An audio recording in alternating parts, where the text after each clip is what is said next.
temos mais um painel agora, um painel bem bacana, que será sobre sinergias de mercado, reflexões sobre o presente e, como sempre, estamos falando aqui sobre o futuro. Quem mediará o próximo painel é o Luiz de Magalhães, da Bem Cripto Brasil. Vem para cá, Luiz. Seja bem-vindo. Gostaria de convidar ao palco também a Denis Roxo, CEO na Declare Cripto. Seja bem-vindo. Solange Gueiros, da Chainlink Labs. Eu falei certo?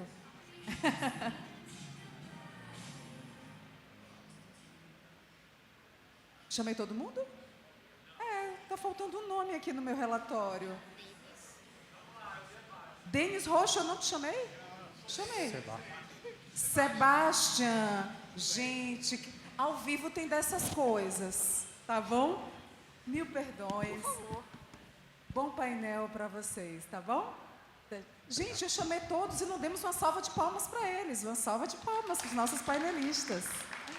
Bom painel. Obrigado, pessoal.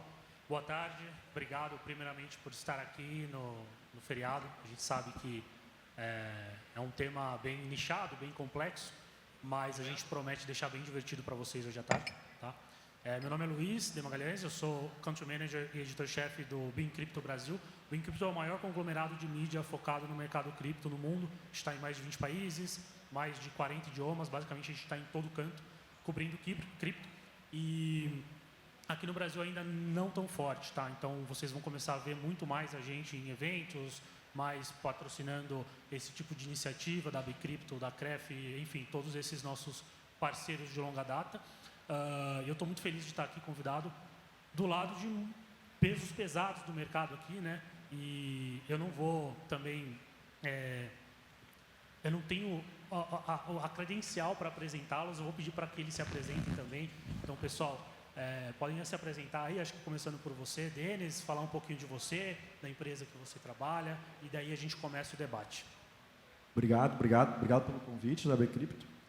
Estou muito feliz de estar aqui. Meu nome é Denis Roxo, eu sou o CEO da Declare Cripto, é uma startup focada na declaração de criptoativos no patrimônio e também na questão de pagamento de impostos em cripto. Sabe que é um tema difícil, um tema espinhoso, que nem a gente viu lá agora ali embaixo ali a palestra pela própria Receita Federal, a palestra do Banco Central, mas é um tema que está muito em voga nesse momento. A gente está vendo ali que os principais palestras estão relacionadas a essa. Hoje é o dia inteiro da questão de declarações, da questão de conformidades, né, que a gente viu aqui com o próprio tema do PLD. Então, a gente tem uma plataforma que automatiza a busca de todos os dados, aonde quer que esteja, em qualquer exchange, em qualquer corretora, e traz isso para as normas brasileiras, para que o cliente não tenha esse trabalho e consiga ter isso a um custo-benefício bom para cumprir as normas, legislações e obrigações atuais. E mesmo assim, a gente sabe que estão vindo novas, né? A gente acabou de ver nos painéis lá, que estão vindo novas, tanto para as VASPs, né, quanto as empresas que prestam esse serviço, quanto também para a própria Decrypto, que estão falando, que é sobre todos os players do mercado, inclusive investidores, pessoas físicas, que, digamos, são milhões de usuários no Brasil de cripto. Então, a gente está aqui com muita experiência, bastante tempo que a gente trabalha nisso, a startup tem muita experiência, o sócio tem muita experiência, e a gente está aqui para tentar ajudar, desmistificar, colocar isso numa forma mais simples para o usuário poder entender. Esse é o nosso papel aqui e demonstrar um tipo de sinergia também com os outros players. Obrigado. Legal, Denis. Acho que imposto aqui, ninguém gosta de pagar, mas é o tema que a gente mais gosta de aprender, né? De entender, principalmente... Quanto mais tu sabe, menos tu paga. Isso Essa aí. É a minha frase. Vou Quanto tatuar mais tu sabe, menos tu paga. Legal. Vai ter muita sinergia com os dois nossos outros convidados também. Sol, se quiser se apresentar também, falar um pouquinho. Obrigada. Bom, meu nome é Solange Gueiros, vocês podem me chamar de Sol. Eu sou desenvolvedora, atuo com blockchain desde 2017, mas, na verdade, mais do que o desenvolvimento, minha grande paixão é a educação em blockchain, que isso é o que eu mais faço. Crio bootcamps aí de 2 semanas, alguns intensivos. Eu trabalho na Chainlink Labs, então, com oráculos. Tenho feito muitos eventos aí pelo mundo e vou acabar falando um pouquinho mais de toda a integração também, a conexão que a gente tem entre os oráculos e blockchain e o mundo real. esse vai ser um dos focos principais. E, bom, acho que é isso. Vamos ao nosso próximo amigo. É legal, Seba. Bom, prazer. Obrigado, AB Cripto, pelo convite. Eu sou o Sebastian, ou Seba, como todo mundo me chama. Sou advisor da Murano. Murano é um market maker, então a gente é um dos maiores market makers no Brasil e queremos virar um dos maiores do mundo, muito em breve, se tudo correr bem.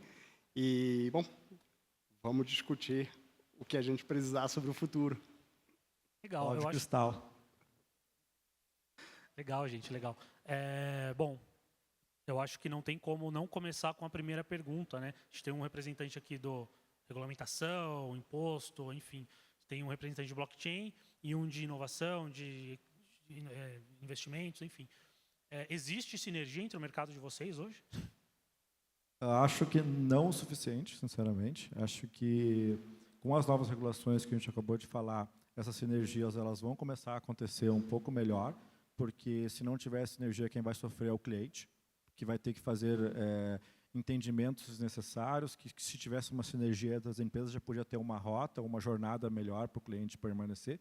Então, eu entendo que com o aumento da regulação, com as novas regulações, tanto do Bacen quanto da Receita Federal e depois da CVM, essas sinergias elas vão acontecer mais naturalmente e devem acontecer para que os clientes estejam satisfeitos. Porque se não tiver essa sinergia, os clientes terão caminhos tortuosos ou que eles não vão saber e vão se sentir com medo ou sem conhecimento necessário. Então, essa jornada das sinergias, ela já vem acontecendo, mas ela deve acontecer mais rapidamente no próximo ano.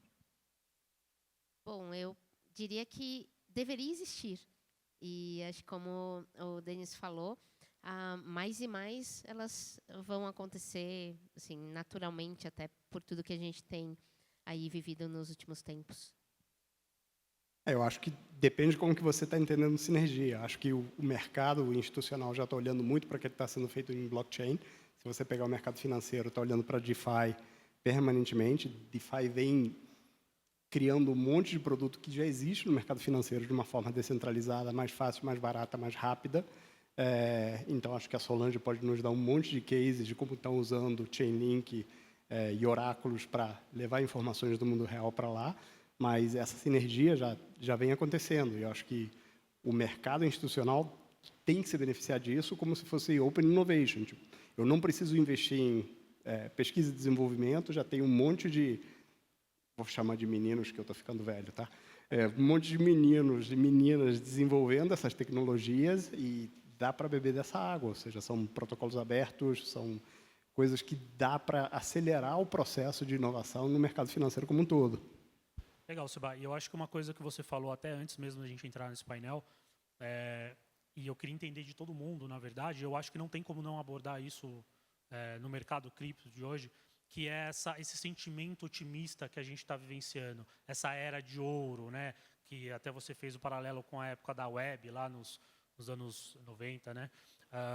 Você acha que isso realmente a gente está vivenciando essa era de ouro cripto? A gente vai vivenciar nos próximos anos o quanto a própria eleição do Donald Trump, essa mudança de mentalidade, inclusive Denis também na SEC, né? Quando a gente vê a regulamentação entrando mais nas pautas do dia a dia, eu queria entender se a gente está realmente vivendo esse ano, essa era de ouro, ou se a gente vai muito em breve, porque o sentimento está muito otimista hoje, né?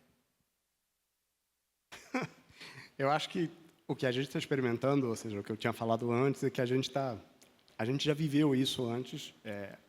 O processo de desenvolvimento da web não é diferente do processo de desenvolvimento do blockchain, que não vai ser diferente de nenhum processo de adoção de novas tecnologias. E a gente está, na minha opinião, no que era 98, 99 da web 1.0, antes da bolha da internet de 2000, porque tem muito projeto que não agrega valor nenhum, ou seja, o próprio token do projeto é o projeto, ou seja, o valor tecnológico que ele aporta é muito pequeno, mas o mercado está ficando bastante maduro. Cada vez mais a gente vê projetos solucionando problemas do mundo real, barateando o custo de um monte de operação que a gente tem, tirando intermediários. Então, sim, eu acho que já o mercado vai mudar, a gente vai ter mais dinheiro de VC entrando, mas entrando com o pé firme, porque hoje o VC não conhece muito de cripto, então ele investe no hype, então isso acho que deve mudar bastante, mas vai acabar trazendo mais dinheiro. Mas você trabalha com projetos diretamente, acho que você pode comentar sobre isso. Eu queria até fazer um comentário sobre isso, por exemplo, quando você falou da questão dos projetos com token, na hora me veio o ICO na cabeça. Mas ICO era até o termo que a gente usava em 2017, 2018, né? Que era realmente a proposta dos projetos e com PowerPoint para pegar, fazer os investimentos e você teria um retorno no token, né, do ICO. E a maioria dos projetos não deu em nada, né? Eu vejo hoje isso ainda acontece, mas quando você fala o termo ICO já tem um preconceito no mercado. Mas hoje a gente tem uma conexão muito maior com os dados do mundo real. E acho que aí vale a pena eu falar um pouquinho mais da Chainlink, então, antes de falar isso, que a gente tem blockchains, que são ambientes isolados, são ilhas. E a gente tem tudo que está acontecendo fora da blockchain. E aí, blockchain só vai fazer sentido quando tiver uma conexão entre esses lados. E é isso que está acontecendo mais e mais, e esse é o conceito dos oráculos. A ideia dos oráculos é fazer a conexão entre os dados do mundo real e o que a gente tem em blockchain, principalmente trazer dados do mundo real para que eles sejam representados e utilizados em blockchain. E quando a gente traz essas informações para a blockchain, a gente está falando aí sim do ambiente confiável, de um ambiente sem fraude. Então, a ideia é ter as informações do mundo real num ambiente que você tenha mais confiança. E isso é o que a Chainlink faz. Então, a Chainlink ela tem diversos serviços que são oracles.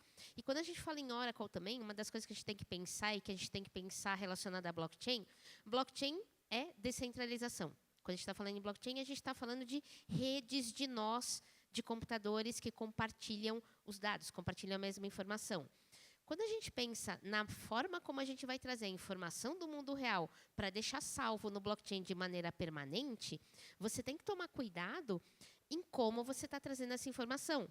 Então, se você busca essa informação e traz de uma maneira centralizada, a gente tem aí um ponto de falha que ele pode ser manipulado. Muito fácil. Então, uma das coisas importantes é que a informação venha para a blockchain de uma maneira descentralizada, com o que a gente fala com uma rede de nós, mesmo se a fonte seja centralizada. Então, por exemplo, imagina que você quer saber o saldo de uma conta bancária para fazer uma prova de reserva. A gente tem um serviço chamado Proof of Reserve.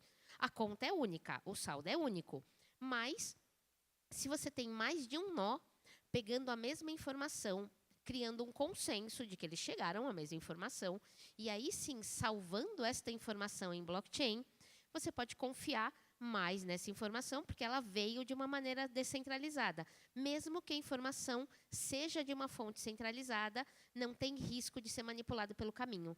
Então, está aí um dos exemplos que a gente pode falar em termos de Proof of Reserve e de conexão com o mundo real. Eu vou passar outros pelo caminho, eu queria começar com esse. Não, muito bom, mas eu acho que não tem como você não falar disso sem mostrar as aplicações, até porque a gente está entrando nessa era, né? Que tanto o blockchain quanto outros assets, criptos, eles vão precisar mostrar a sua aplicabilidade no mercado. Então, acho que isso é super importante. E acho que ainda dentro da pergunta da era de ouro, Denis, acho que talvez seja, depois do Bitcoin, o assunto mais falado, que é regulamentação, imposto. A gente está chegando numa fase de maturidade globalmente, um consenso global sobre, cara, é importante a gente achar um consenso dentro da regulamentação. Como que você está vendo esse momento hoje?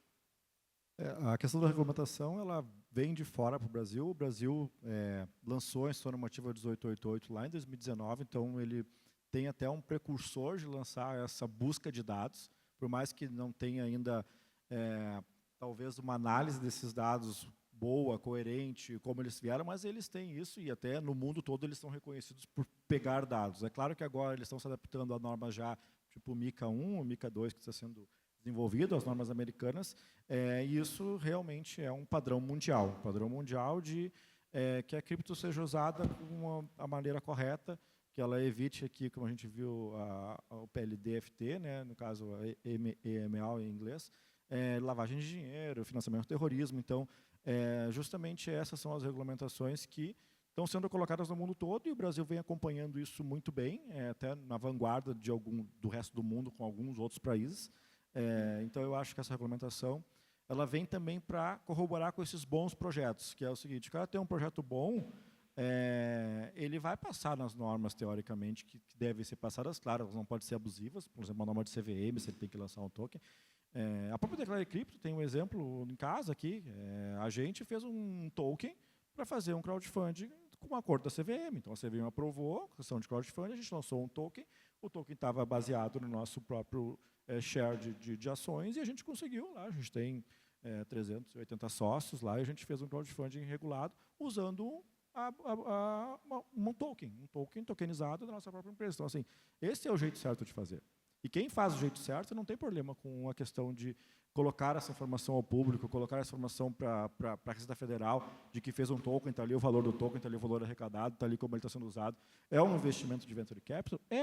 Tem o seu risco, está lá nas normas lá, cara, isso que é um investimento de venture capital, está investindo numa empresa que ela tende a crescer, mas ela pode ficar estagnada, ela pode quebrar, ela pode falir. E isso está dentro da regra do jogo. Então, assim, eu entendo que a regulamentação ela não deve vir para deixar mais burocrático o caminho. Pelo contrário, ela deve vir para dar mais segurança aos investidores que evitem de investir num projeto que eles não conhecem e que também ninguém conhece, nem a CVM, nem a Receita Federal, nem o Banco Central. Então, que projeto é esse? Tipo, é só um PowerPoint? Qual é o risco disso? É muito maior, entendeu? Então, eu entendo que a regulação vem também trazendo e levantando os bons projetos que façam os seus relatórios necessários atualmente. A gente sabe que no futuro vai ser talvez um pouco mais trabalhoso, mas não trabalhoso para o usuário. Vai ser trabalhoso para a exchange ou para quem lança um token. Então, a gente entende que o Brasil está na vanguarda e está seguindo os padrões mundiais, deve continuar seguindo. Posso fazer só um comentário? Deve. Regulação, acho que é o que vai permitir o mercado buscar essas inovações com blockchain, ou seja, eu falo todo dia isso, tecnologia tem duas vertentes: diminuição de custo operacional ou penetração de mercado. Blockchain faz as duas nesse caso. Então, é interessante para qualquer empresa adotar blockchain nos processos que precisam de segurança e transparência.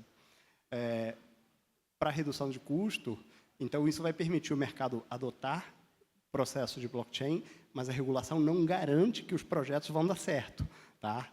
Ela apenas permite essas empresas investirem, como qualquer inovação, ou seja, é um processo de aprendizado, então você precisa testar, porém você consegue aprender, como eu disse antes, do que o mercado já está fazendo. Entendeu? Em DeFi, sei lá, um banco tradicional tem o quê? 1.000, 1.500 produtos. DeFi, o que a gente já tem? Pelo menos uns 400 a 500 protocolos entregando serviços diferentes. Fora a questão de ser 24/7. Fora que, assim, só fazer um complemento de DeFi, que eu acho que tem tudo a ver.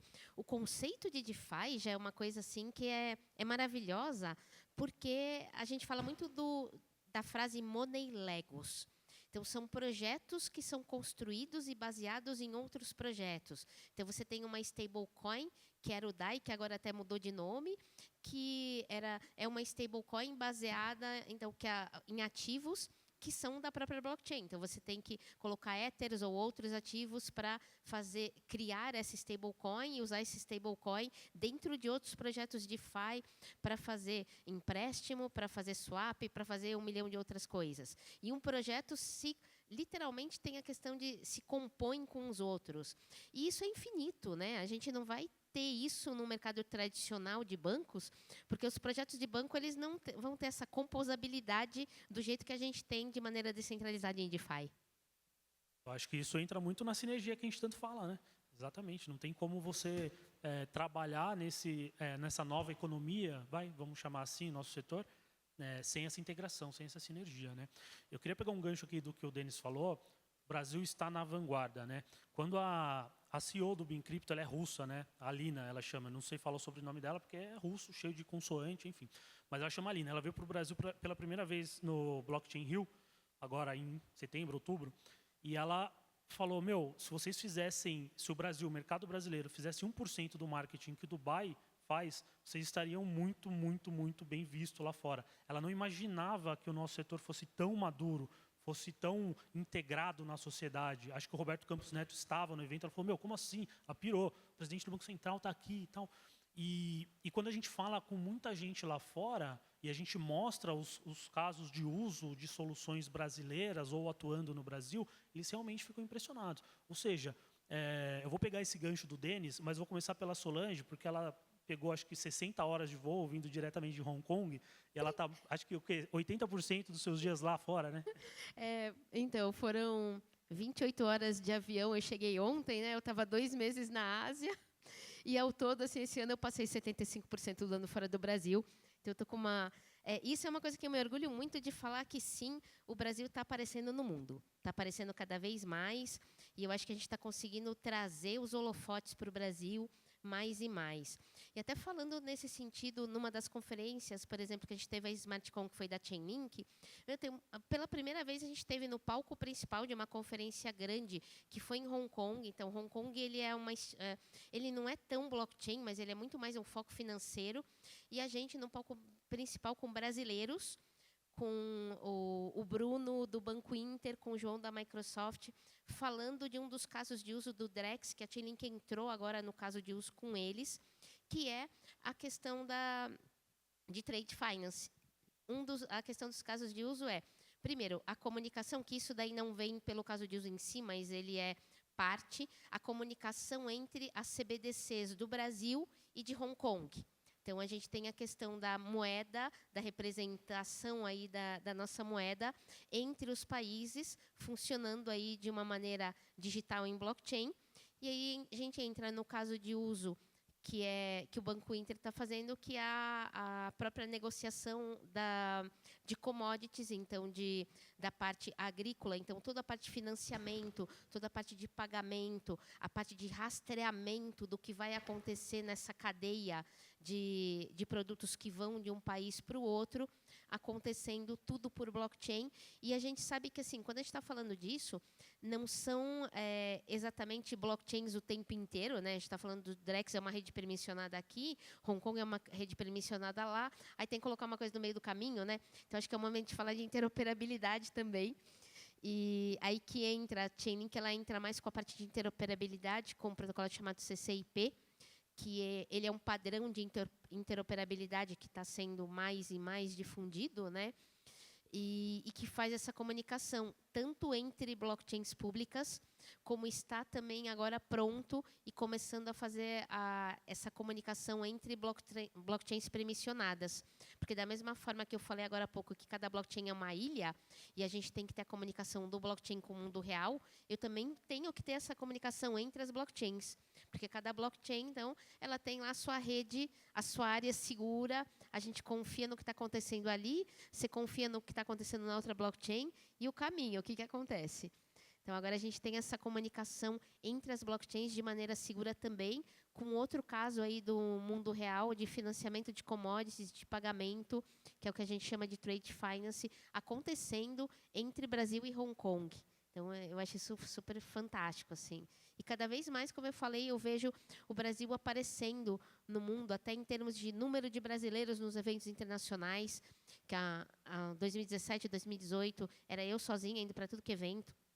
E agora sim, a gente tem um grupo grande de brasileiros, cada vez mais e mais casos de uso, projetos brasileiros aparecendo, e isso é muito bom, assim, eu tenho um orgulho muito grande disso.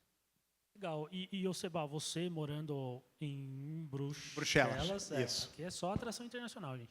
Você morando em Bruxelas, cara, você vê que o mercado europeu, ele está, eu não vou falar mais ou menos desenvolvido que o brasileiro, mas eles são diferentes, né? Talvez o mercado brasileiro seja mais maduro pela necessidade que a gente tem. Eu acho que o mercado brasileiro, em termos de tecnologia, principalmente tecnologia bancária, sempre foi mais avançado que o resto do mundo. Aqui a gente já está implementando Basileia, uma versão na frente que a Europa, por exemplo. Então, temos 3 a 5 anos de dianteira em cima deles. Eu acho que o brasileiro em si consome tecnologia muito mais rápido que o europeu. Tá? Eu não sei se tem uma influência na parte de legislação, mas, sem dúvida, tem uma influência na parte de adoção. Tá? Então, a gente sempre está na frente em tudo que a gente faz. O WhatsApp aqui se usa para absolutamente tudo. Na Europa, você não tem nenhum serviço em cima de WhatsApp. Telegram, mesma coisa. Banco, Pix, ninguém falava em transferência imediata. Então, a gente sempre teve na vanguarda tecnológica, principalmente no setor bancário.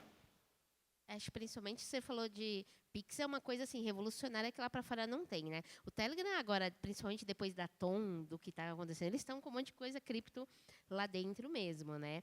Agora, eu queria colocar um país a mais nessa história, que é a Argentina também. Eu acho que a gente entra o Brasil como um centro financeiro avançadíssimo em relação aos outros, mas até pensando em América Latina, em termos de blockchain, a Argentina ela até se desenvolveu mais rápido em termos de blockchain do que Brasil, por necessidade também. Exatamente, mas eu acho que foi uma questão da estrutura do país, a estrutura financeira, ou seja, a Argentina estava quebrada, tinha 5, 6 moedas diferentes rodando dentro da Argentina, e blockchain te dava acesso a dólar diretamente, então stablecoin, que era era uma coisa que você não tinha na Argentina. Então, acho que foi uma necessidade. E a gente tem alguns países que a adoção de blockchain se deu em função de acesso a divisas estrangeiras, né? A solução que ela supre uma necessidade, né? A gente, como mercado emergente ou periférico, a gente tem necessidades diferentes do europeu. No sistema financeiro, por exemplo, você consegue fazer um Pix, cara, sem ter que ir no banco, pegar fila, ou fazer depósito, ou pagar, ou esperar, sei lá, quantos dias úteis, para a gente é importante, tendo em vista que a maioria dos brasileiros tem uma PME para gerir, então isso gera um fluxo de caixa super interessante, né? E do ponto de vista de regulamentação, também de impostos, se comparar a gente com o MiCA, por exemplo, é lógico que eles se conversam, né, que eles têm essa sinergia, mas a gente talvez esteja debatendo até mais, né, Denis? Debatendo mais, eu acho que debatendo antes, tá? A Receita Federal soltou uma informação ali pública que eles são chamados em congressos na Europa, principalmente, para falar um pouco do que eles já fizeram no Brasil. Eles também têm o seu oráculo lá, que eles chamam, que eles pegam todas as informações que eles recebem da Instituição Normativa 1888 e fazem um cruzamento com os dados bancários, com os dados de PIX, com os dados, outros dados externos. Então, eles têm lá proprietário deles, a Receita Federal. Felizmente ou infelizmente para alguns, ela é uma das melhores receitas federais do mundo em relação às outras receitas federais. Ela está comparada com os Estados Unidos, que é muito forte. Então, ela está, sim, na vanguarda e ela tem o seu oráculo, ela tem o seu cruzamento de informações e, com certeza, ela está vendo essa nova Decrypto que ela tem agora a consulta pública aberta, como fechar alguns pontos que talvez não esteja fechado ainda para fazer esse oráculo funcionar melhor. Então, a gente tem que entender que estamos na vanguarda mundial de colocar isso corretamente, e a nossa Receita Federal, ela, por necessidade até arrecadatória, infelizmente, de aumentar a arrecadação, que não deveria ser foco, o seu foco deveria ser lavagem de dinheiro, o FT, mas a gente sabe que eles também têm a questão declaratória que o Brasil precisa. Eles vão, sim, vir muito fortes, cada vez estando na vanguarda mundial da questão de regulamentação. Legal. E quando a gente, fazendo um pouco uma transição, a gente falou de presente, né? Mas quando a gente começa a olhar para o futuro, a gente tem talvez hoje a nossa bolha hoje, a gente numa bolha, não tem como não falar que a gente não vive numa bolha, mas a nossa bolha hoje ela debate uma variedade, uma diversidade muito grande de temas, né? A gente está fazendo isso nesse momento. Mas quando a gente vai para o público em geral, a gente não tem ainda essa adoção. Vocês acham, principalmente no de regulamentação, Denis, você acha que isso deve acontecer em breve? Ou o quão importante é a gente fazer essa educação de mercado fora da bolha, até no B2B mesmo, institucional, mas deixar mais claro a geração de valor de um mercado descentralizado ou da nova economia? Eu acho que, a minha opinião pessoal, Denis, essa bolha ela já está cheia de furos e ela não explodiu. O que significa com isso? Significa que ela está se conectando com o mundo real. Ela está se conectando com os oráculos, ela está se conectando com projetos que fazem a melhoria do público. Então, assim, isso demonstra que ela já foi uma bolha, mas agora, com esses pequenos furos, ela está se conectando com tudo e ela deve deixar de ser uma bolha. Até pela questão da usabilidade. A gente sabe que no Brasil, aí, vários históricos, mais de 10 milhões de usuários, o dobro do que usa, por exemplo, a questão do mercado financeiro tradicional, de comprar ações ou alguma coisa assim. Então, eu entendo que é uma bolha do lado positivo e ela está se conectando com o mundo real, ela está se conectando com as questões regulatórias de normas, de regras, de lei, de patrimônio, de pagamento de impostos, e com isso ela quer expelir a insegurança, expelir as empresas que fazem as coisas erradas ou mal feitas e que podem roubar o dinheiro dos investidores, pessoas físicas que não têm conhecimento, E essa bolha também está trazendo conhecimento, porque o usuário tem bastante usuário fazendo, porque é que o mercado é gigantesco em questões de números.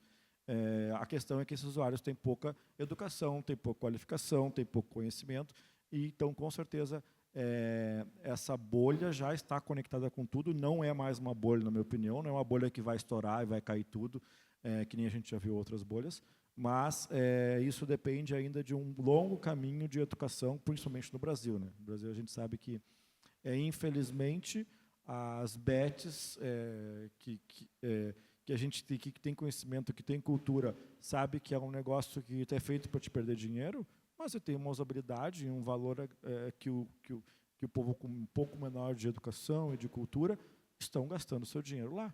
Então, a gente vendo isso sim é uma bolha. Isso é uma coisa que não tem uma lógica, não tem um serviço por trás, não tem um oráculo que vai linkar, por mais que eles tenham oráculo para pegar os dados lá, mas não é um oráculo positivo que vai ajudar os investidores ou os clientes a ter uma usabilidade melhor. Então, eu entendo que não é mais uma bolha. Esse é o resumo. Legal, vocês também. Sebastião, acha que a bolha já está furada já? Eu acho que, na realidade, a gente ainda fala muito de blockchain, muito de descentralização, quando, na realidade, o que importa é o benefício para o usuário final, a redução de custos. Então, a gente cada vez mais vai falar menos em blockchain e ela vai se tornar uma coisa do dia a dia. Então, você vai saber que um pedaço de um serviço que você consome é feito em blockchain, porque faz sentido fazer em blockchain. Mas a gente ainda se fala demais, não, blockchain, blockchain, blockchain. E se você pega qualquer serviço financeiro, tem banco de dados, tem integração entre sistemas, tem web services. A web, como a gente falou no início, a gente falava, não, esse sistema internet. Hoje é o que você usa, então passa a ser parte do seu dia a dia. Então, acho que quanto mais a gente utilizar, menos a gente vai lembrar que aquilo é blockchain. Lamentavelmente, né? A gente, como entusiasta. Eu queria fazer um complemento nisso, que até assim, isso é o que eu mais faço aí ao longo dos últimos anos, que é a questão da educação mesmo, né? Eu tento pegar todos esses termos, todas essas coisas que a gente fala do que é blockchain e essas coisas diferentes, e ter mais pessoas com esse conhecimento. Então, desde cursos de blockchain, de fundamentos mesmo, até cursos para desenvolvedores, até cursos que eu falo para o pessoal, se você sabe copiar e colar, você consegue criar um smart contract, até porque eu quero conectar quem é de negócios com quem é o desenvolvedor em si, para que os projetos fiquem mais harmônicos, né, entre o que você imagina e o que dá para fazer na realidade. E eu acho que isso é realmente fundamental, a questão da educação. E cada vez mais o blockchain ele é uma ferramenta que está por trás de tudo, como o Sebas falou, e não só a causa. Mas eu acho que a educação ainda é fundamental. E aí a gente está falando de educação em blockchain, mas também de educação financeira para não. O que é uma bet? Por que as pessoas usam? Porque elas não sabem o que é aquilo. Porque elas não sabem, não têm a educação que elas precisariam para entender o que elas estão fazendo. E eu acho que isso vai até dar esperança da humanidade deles. Poderia ser a mesma coisa que uma loteria, né? Que eles querem mudar alguma coisa de vida, mas tudo é relacionado com a educação. Até deixo um comentário para vocês. Semana que vem a gente está fazendo outro curso online, aí só de blockchain, de fundamento. Quem quiser, vamos aprender, pessoal. Vamos lá, depois você fala onde se inscrever. Eu ia comentar até isso, Sol. A gente sempre, no BeamCrypto, a gente sempre noticia cursos gratuitos para blockchain, para desenvolvedores, iniciativas incríveis para comunidades periféricas, Rocinha, muitas comunidades, muitas parcerias. É uma iniciativa privada muito, muito presente mesmo, porque a educação é um pilar indispensável, acho que em todos os segmentos, mas no nosso, talvez um dos mais, né? E é isso, ó, você como desenvolvedora, eu queria te perguntar, é meio assim, todo mundo fala disso, mas a gente tem que falar também porque eu imagino que é um momento que está acontecendo uma virada de chave por conta dessa tecnologia que é a inteligência artificial, né? Hoje, se você jogar lá no ChatGPT mesmo, né, IA generativa, qualquer coisa, faça um código para tal funcionalidade, já vem. Se vem pronto, se vem bonito ou não, aí é outro detalhe. Mas como que a IA hoje ela está influenciando ou ela vai influenciar? Na verdade, duas perguntas. Como que ela está influenciando hoje e como que você acha que ela vai influenciar no futuro o seu segmento? Vou falar de IA e vou falar de IoT também, tá? Porque acho que os dois. E vou falar com coisa real que eu vi no final de semana, que foi assim, arrepia até, que é muito emocionante. Eu estava num hackathon no final de semana, então, na Tailândia, em Bangkok. Então, muitos projetos, e projetos que vieram apresentar para a gente usando o Chainlink. Um dos projetos que eu amei é um projeto de investimentos com IA. Então, ele estava usando a inteligência artificial para ver correlação entre criptos, para te falar o melhor momento de aplicar em uma ou aplicar em outra. Então, ele via o histórico passado da cripto, até utilizando os data feeds da Chainlink para pegar preços, fazendo correlação entre elas e dando dicas de investimento com isso, que eu achei demais. Dois projetos mais que eu adorei também, que vieram se apresentar para a gente. Era um projeto com plantas, onde as plantas tinham um dispositivo IoT na terra, ali no vasinho. Elas queriam me dar uma plantinha, mas eu não podia trazer para o Brasil, não ia entrar aqui no Brasil. Mas imagina aí você chama o Denis para resolver com a receita lá, pô. Então, isso aí não tem solução. Pois é, mas foi muito fofo, gente. Imagina lá o projeto com o dispositivo e alimentando, através do dispositivo de IoT, alimentando o smart contract, alimentando um projeto baseado em blockchain, com essa parte de plantas. Eu achei fantástico. Outro que eu adorei também, isso projetos de hackathon, gente, feitos no final de semana, 36 horas, muito louco. Mais era uma outra caixinha, até com dispositivo de IoT lá dentro, que você até respirava, a gente interagia com o dispositivo e que te falava, era relacionado a tempo, relacionado à umidade do ar, e que isso era para eles provarem que isso pode ser utilizado em projetos relacionados até a seguros, a previsão do tempo, a automatização de seguros agrícolas relacionado a isso. Então, esses foram os 3 projetos agora, desse final de semana, que foram incríveis usando essas coisas. Eu tenho visto muito também a questão da IA relacionada à geração de imagem e a utilização dessas imagens em NFTs. Isso está acontecendo direto. Já vi vários projetos relacionados a isso também. E cada vez mais, com certeza, a gente não vai... A IA faz cada vez mais parte da nossa vida. E a ideia é que ela otimize o nosso tempo e que a gente não passe tanto tempo fazendo atividades até repetitivas, atividades que exigem tanto esforço, e que você tenha que usar mais a sua própria inteligência, até mesmo para perguntar para a IA e obter a melhor resposta. Então, é até a história dos prompts. Os melhores prompts para conseguir essa informação ou aquela. Cada vez mais a gente está indo para esse caminho, né? E essas informações, elas estão completamente ligadas em blockchain. Posso até citar exemplos nossos mesmo, né? A gente tem um outro serviço da Chainlink chamado Functions, que ele serve para você se conectar com APIs de Web 2, APIs que estão fora da blockchain. E com esse serviço, a gente se conecta com o ChatGPT para trazer informações para a blockchain. E eu tenho visto já vários projetos usando isso também. Então, daí uma visão geral disso. Você concorda, Sebastião? Você acha que você concorda não, né? Ela falou fato só, não tem como concordar ou não. Mas você concorda com a afirmação que eu vou fazer, que a IA é indispensável hoje para o nosso setor crescer? Não sei se é indispensável. Ela facilita muita coisa. Tá? Ou seja, vai depender da qualidade do LLM, vai depender do que ela precisa. Eu tenho um amigo que é muito bom em inteligência artificial, ele trabalha com isso desde o início do século, e ele dizia, não, esses sistemas que a gente tem, eles estão consumindo permanente informação que está na internet, então, se você passa a usá-los demais ao longo do tempo, a qualidade do output vai piorando, porque, na realidade, você está retroalimentando ele com outputs gerados por ele mesmo, em algum momento. Então, por enquanto, a gente tem mais humanos gerando input para o sistema, então, ele vai melhorando ao longo do tempo, mas depende desse balanço da qualidade do que está sendo imputado para ter um output bom, entendeu? Então, não sei se ele vira fundamental, ele facilita muita coisa, ele acelera muita coisa. Eu só fico preocupado ou seja, eu acredito que para a gente aprender, na realidade, o importante não é o output que você tem, mas o processo de chegar naquele output. O processo é o que te vai fazer saber como executar uma coisa ao longo do tempo. Então, eu fico com pena da geração que não vai aprender a fazer esse processo, porque vai estar acostumada a jogar e pegar o output direto do ChatGPT ou de qualquer sistema de LLM que você esteja usando. Mas eu acho que isso já não vem ao caso, né? Outra discussão. Eu acho que vem o caso, porque se o cara não sabe interpretar o output, ele tem que ter uma avaliação de qualidade do output. O output nunca vem com 100% de qualidade da IA. Pode vir depois de bem treinado, depois de fazer várias vezes a mesma coisa, mas se o cara não pegar o output, não tentar entender por que veio aquele output, ele vai estar cego.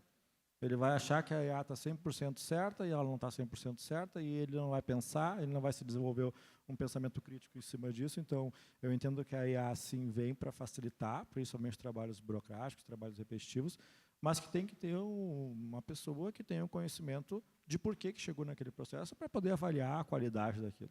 Porque a gente já viu várias IAs de vários sistemas, bancos, que elas não te levam para lugar nenhum, ou não te respondem o que tu quer, ou não entende o que tu está perguntando, por quê? Então, ela foi mal configurada, ela tem que ter uma pessoa que tem que entender para configurar. Então, eu entendo que a IA é importante. Nós usamos IA lá em 2 momentos bem críticos do nosso processo lá. A gente já fez mais de 22 mil utilizações e avaliações de IA no nosso sistema, e a gente faz aí 200, 500 a 300 por dia. Todos os dias a gente usa IA no nosso processo lá, principalmente de qualidade de cálculo. Mas a primeira vez que a gente usou ela foi realmente isso. Qual é o prompt? Dei o prompt ali, mas ela não entendeu, ela não trouxe o que eu queria. Tem que ter alguém para avaliar isso. Não é só tu dar um prompt e pegar a resposta e achar que está certo.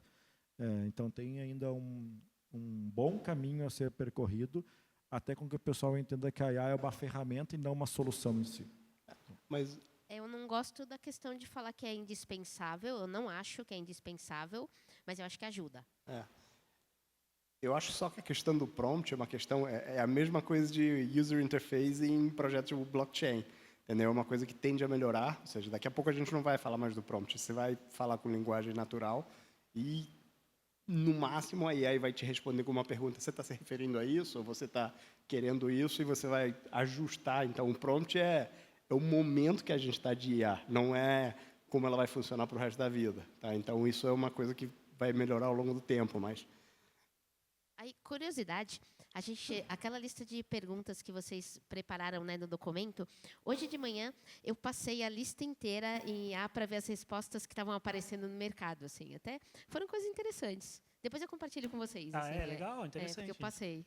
A palestra toda é IA, não precisa nem nós estar aqui, cara. Pô, põe aqui isso. Tá aí pronto ali, é só pegar e botar na tela aqui, o pessoal lê. Daqui a pouco a gente não é vai isso. botar o prompt falando Mas aqui. não é isso, Você não é teria dito isso? Já a IA vai pedir arrego aí, tanto vocês exploram. Né? Mas eu acho que a grande questão da IA é a gente fazer a gente pensar, né? Exatamente o que todos vocês falaram. Deixa lá, automatiza a coisa mais manual e vamos usar a mente para achar o prompt certo, para fazer o controle de qualidade, para achar outro ângulo, né? Então, eu acho que ela vai acabar fazendo a gente pensar mais, né? Então, acho que isso que vai fazer a gente evoluir. E como o Seba falou, a geração que já pegar isso tudo pronto, putz, aí vai ter que dar seus pulos mesmo, né? Pensa no GPS. É. Você sabe o caminho de meia Jamais. dúzia de coisas que você faz? Sem entregar a idade, mas eu já fui muito a lugar sem GPS, já perguntando nas esquinas. Onde é que fica tal coisa? É perto do mercado, tal. Pro pessoal de São Paulo, você andava com... Guia 4 rodas. Quem lembra disso? Então, assim, essa é a questão, que não existia isso. Não existia GPS, não existia nem o celular. E a gente se achava, chegava onde queria, em qualquer lugar do Brasil e do mundo, e assim a gente seguia fazendo um pensamento para chegar naquilo. Não só pegar uma resposta pronta. Às vezes tu pega o GPS te manda pelo um caminho que ele é um caminho seguro. Claro, tu tem que ter uma ideia, não, esse bairro aqui eu não posso passar, eu vou fazer a volta maior, mas não vou passar aqui. Então, não dá para seguir cegamente. Você tem que ter uma análise crítica sobre as coisas. Sobre a IA, sobre o GPS, sobre o celular. Até porque se seguir o Waze aqui em São Paulo, gente, vocês vão parar em cada biboca aí que é melhor. Cuidado. Mas, gente, vamos lá. A gente está com um finalzinho de tempo agora. Eu queria ouvir de cada um de vocês umas últimas reflexões. A última reflexão, na verdade, pensando em futuro, qual tendência ou quais tendências vocês acham que vão ser indispensável? Isso sim, né? Pegando já, beleza, a IA não é indispensável, mas quais tendências vocês acham que serão indispensáveis para o mercado cripto no futuro? Pode começar por você, Denis. Obrigado. Mas vamos lá. Eu entendo que vai ser indispensável que o mercado continue trazendo essa facilidade para os seus usuários. Tá? A gente sabe que é muito fácil hoje fazer investimentos, fazer DeFi, fazer questões de empréstimos ali mais rápidos do que fazer num processo normal, mas a gente sabe que isso traz uma insegurança porque pode ser projetos que realmente não estão fazendo o que dizem que ter feito. Então, eu acho que a gente deve seguir atentado à usabilidade, ao usuário, mas colocando esses pontos de atenção, esses pontos de controle, esses pontos de análise. Não vou nem falar em regulamentação, vou falar de análise de qualidade de projeto mesmo, porque às vezes você bate mais experiência que eu, pega um projeto ali que tu vê que não tem pé nem cabeça, não tem uma estrutura, o cara tem um sonho, uma ideia, mas que tem muita chance de dar errado.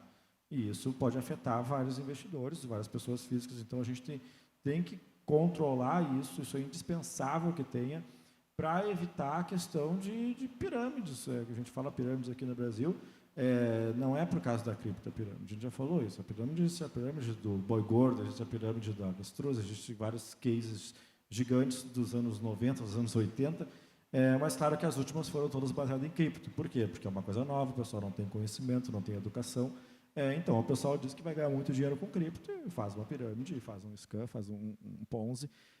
Então, eu acho que indispensável é continuar com as habilidades, mas trazer junto a segurança, seja de órgãos reguladores, que eles também têm essa função, ou seja, nos próprios projetos, de começar a cortar o que está fazendo errado e começar a analisar o que está fazendo bem feito, o que tem realmente uma usabilidade para o cliente. Então, eu acho que isso é indispensável de seguir. Bom, eu falei que eu não acho que é indispensável, mas blockchain, para mim, é indispensável, sim. E eu acho que a gente não vai viver sem blockchain no futuro, até porque o blockchain ele traz para a gente a questão da segurança na informação e na confiabilidade no mundo, que talvez a gente perdeu um pouco dessa confiança. Mas eu também não acho que o blockchain ele vai ser tão explícito assim. Eu acho que a gente não vai viver sem blockchain da mesma forma que a gente não vive sem internet hoje. Mas, assim como o Sebas falou, o blockchain vai fazer parte dos sistemas, das coisas que a gente usa. E, naturalmente, a gente vai acabar escolhendo sistemas que têm blockchain, porque isso vai te trazer mais confiança. E... basicamente é isso. Eu acho que a gente não vive sem blockchain. O nosso presente, o nosso futuro é blockchain, mas isso vai estar natural dentro dos sistemas que a gente usa. Eu não sei se eu vou falar, ou seja, não falaria de tendência, mas eu falaria de desejo.